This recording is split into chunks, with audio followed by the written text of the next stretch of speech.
والسلام على رسول الله. سيد الرئيس، الزميلات والزملاء، الحضور الكريم، ضيوف البرلمان العربي، أسرة الإعلام والصحافة، السلام عليكم ورحمة الله تعالى وبركاته. اجتمعت لجنة فلسطين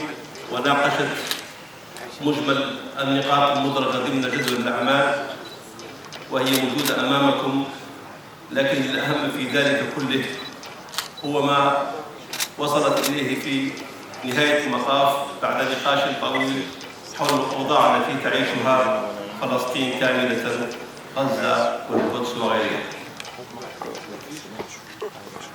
البرلمان العربي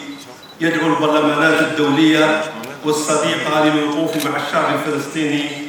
الذي يواجه حرب إبادة جماعية. يدين البرلمان العربي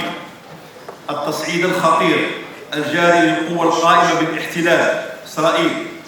بحق الشعب الفلسطيني في قطاع غزة والضفة الغربية والقدس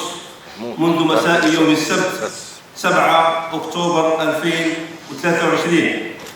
حيث يقوم بحرب إبادة شاملة في قطاع غزة ويستخدم كافة أدوات القوة الغاشمة، مما تسبب في استشهاد ما يقرب من 2000 شهيد، نصفهم من الأطفال والنساء، والعدد في تزايد مقلق نتيجة القصف المتواصل من قبل قوات الاحتلال الإسرائيلية بدعم من دول كبرى. ويستنكر البرلمان العربي استهداف المدنيين من النساء والأطفال والشيوخ العزل وقصف المستشفيات والمنازل وسيارات الإسعاف والمساجد والمدارس التي يأوي إليها المدنيون، والحصار الخانق لقطاع غزة بهذا الشكل اللا إنساني